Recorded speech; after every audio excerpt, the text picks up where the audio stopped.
He's crazy like Jack Bauer. His name is Forest Power. Good morning, good afternoon, or good evening, YouTube.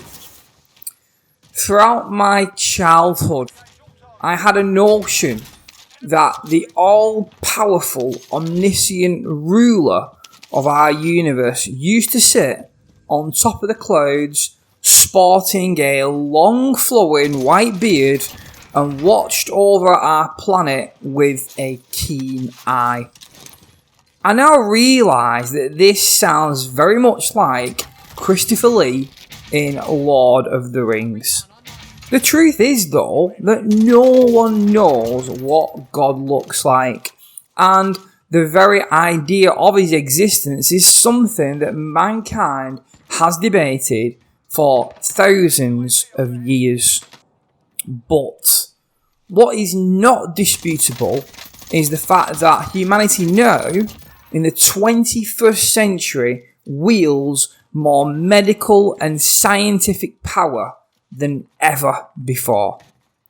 I remember reading an article once discussing the average age of death in Victorian England being roughly 35 years old, mainly because things that we would consider minor were not treatable with our modern medicines. For example, people would routinely die of things like getting their foot infected after stepping on a piece of glass.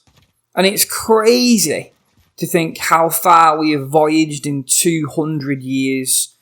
Our age is certainly the most technologically fruitful one so far. In amongst our technological advances, huge strides have been made with regards to our ability to use DNA and gene manipulation.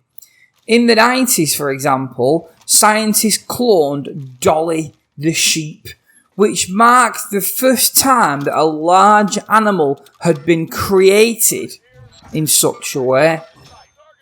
In more recent times, we've seen things such as test tube babies, and now scientists claim that designer babies are a real possibility.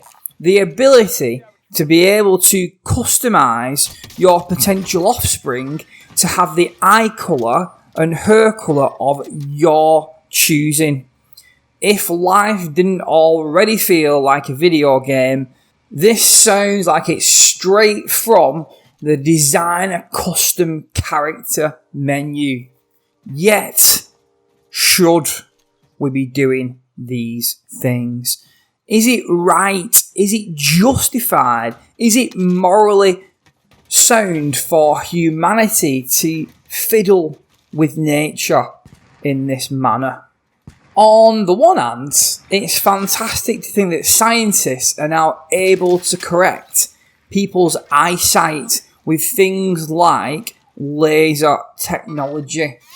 Elon Musk himself seems to think that it won't be long before programs like Neuralink will be able to repair parts of human beings that we thought were unrepairable at one point. People we once thought that would never walk again could actually regain that skill.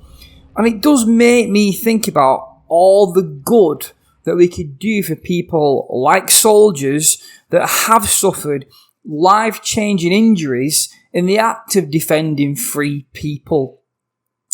I even quite recently watched a documentary where scientists were looking into how specific insects don't age and whether or not this could be replicated with human beings. They were actually arguing that if that was the case, that human beings could actually stop the aging process and potentially somewhere down the line conquer death itself. Immortality beckons, but should it?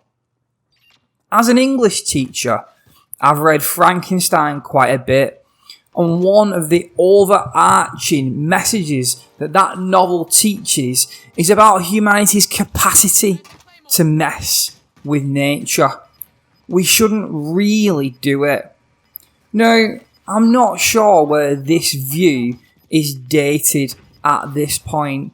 Rather than potentially praising some guy with a white beard that sits on a cloud, a lot of people worship science as their god in 2021. I don't like the idea that humans could continue to delve further down this rabbit hole and intrinsically edit the fabric of babies until new life is reduced to nothing more than a microtransaction for physical attributes that you would like to see in your newborn child. That sounds a little bit frightening to me, but then I guess that the idea of electricity was also frightening to people 400 years ago. If you think about existing technology too, things that started off very niche eventually end up pretty much mainstream and therefore available for everyone to use. Think about the computer analogy. Back in the 1960s, computers were something that were used by very few people, only in elite kind of businesses. And now, everyone on the planet almost in a developed country has got their own personalised computer. That same analogy could be applied to the editing of DNA on a long enough time scale. Whilst the scientists that are currently working on things like genome editing and DNA splitting experiments, they're definitely specialists in their fields. But who's to say that in like 50 years time, 100 years time, 500 years time, that there could actually be a black market of genome editing? That could lead to disastrous results with people that don't really know what they're doing, bringing life into the world and with potentially disastrous consequences. There could be some pretty grisly mutations, and I'm not talking about anything on the level of Frankenstein, but it would be horrifying to think that you could bring an embryo into the world that starts their life off as blind due to some human experimentation that's gone wrong and that you're responsible for. The counter-argument to this, though, is that genome editing could also be done with a view to helping humanity combat disease from birth. The idea that you could edit a person's DNA so that they would not be as susceptible to catching particular diseases. And do you know what? Again, this sounds pretty virtuous and noble, but then you'd have to consider whether overpopulation will be a real problem for future generations, as humans were biologically enhanced from day one to stop them from contracting particular diseases. People will already point to overpopulation being a major problem in the world, but with science like this at humanity's fingertips, it could get even worse.